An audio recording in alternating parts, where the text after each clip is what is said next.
It hasn't even been that long since President Joe Biden said on national television that the United States would not provide F-16 fighter jets, and now Ukrainian pilots are in Arizona and are getting their skills analyzed. Wow. I wonder what happened since then compared to now, huh? Now, while it's not an official announcement of fighter jets to the country, it is somehow another sign that the Biden administration is willing to go above and beyond for the country of Ukraine. Now, if only this effort was also applied to Americans here at home. And even though we have their pilots as guests, U.S. officials are calling out to Russia to end this war, a plea that may fall on deaf ears. And in another twist of fate that has me really frustrated, Ohio just had another train derailment. And if you ask me what railway company was involved this time, I tell you that it was the exact same one as the previous derailment in the area, Norfolk Southern. Do you guys remember when Transportation Secretary Pete Buttigieg said that he was looking forward to do an audit on his use of government private jets so that the truth could come out? Well, as it turns out, he wasn't too excited to share information on a lot of those flights, stonewalling repeated requests for details on almost 24 flights. I wonder what he's trying to hide. Now, one person who isn't hiding how he feels about the mayoral elections in Chicago is New York Mayor Eric Adams, as he said that this is a warning sign for the country. Now, before I continue, please take a second, smash the like button. It really helps out with the YouTube algorithm and getting this information and these videos out to more people. And if you're in need of your daily dose of the truth when it comes to the state of our economy, Social Security, SSI, SSDI, the stock market, the housing market, and what the heck is going on in Washington, D.C. that affects our lives, our families, and our bank accounts, make sure to subscribe to the channel. And if you own a home, make sure your home is protected. Get your free home warranty quote, link in the description down below. It only takes like 15 seconds, guys. So Secretary of State Anthony Blinken recently had a brief meeting with Russia's foreign ministry leader, Sergei Lavrov, where Blinken demanded that Russia end this war against the Ukraine. He also asked that their country return to the START nuclear arms control treaty, and that Paul Whelan, the American citizen that many believe would have been included in a trade together with WNBA star Brittany Griner for the Merchant of Death, be set free, as the State Department says that he has been wrongfully imprisoned. Now, I'm not sure if Russia will be so willing to stop the war, especially because the United States has been sending mixed signals to Moscow. Just look at what's happening over in Arizona. 2 Ukrainian pilots were recently reported to be in a base in Tucson, Arizona. And as according to the reports, the United States military is evaluating their skills. They're calling it a familiarization event and is supposedly giving these pilots information about Air Force operations in our country. Here's what an anonymous official said about the event. Quote, "This event allows us to better help Ukrainian pilots become more effective pilots and better advise them on how to develop their own capabilities. The program involves watching how Ukrainian pilots conduct their mission planning and execution in flight simulators in order to determine how we can better advise the Ukrainian Air Force on how to use capabilities that they have." End quote. Ukraine and its president Vladimir Zelensky has time and time again called for F-16 fighter jets from the United States, each one possibly costing us $80 million. Now, you got to wonder, is this now the move from the Biden administration to kind of say, hey, they need these jets because, we've seen their skills and they do much better with our planes? What do you guys think? And since we're speaking of planes and jets, the DOT, or the Department of Transportation, has now repeatedly turned away requests for information regarding 23 of Transportation Secretary Pete Buttigieg's use of government private jets since he took office. That's weird, since it was late February of this year when a spokesperson for the secretary said this, quote, "We welcome the independent audit moving forward in order to put some of the false, outlandish,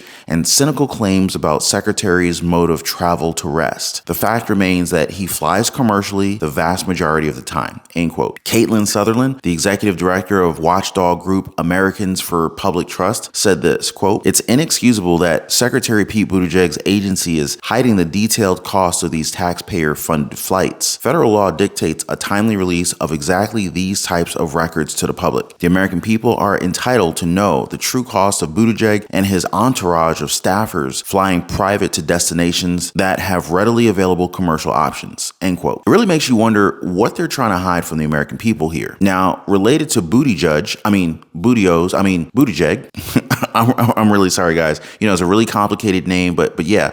The secretary may have to take another private jet ride to Ohio, as residents were told to take another shelter, yes, another shelter, because another Norfolk Southern train ran off the tracks. And this one was caught on video. You can see some of the images coming out of that community.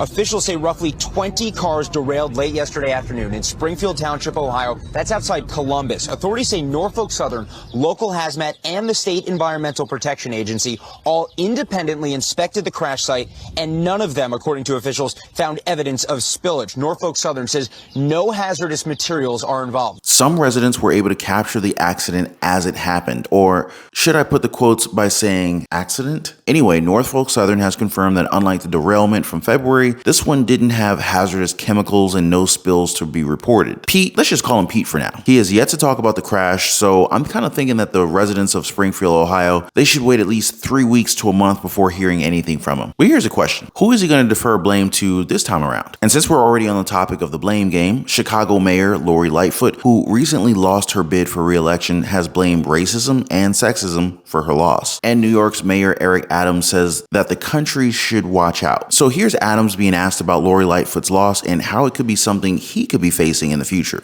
What is your takeaway from her loss? Well, I think all of our big cities, I like to say we have three parties, Democrat, Republicans, and mayors. Mayors, we are closer, we're the closest to the problems.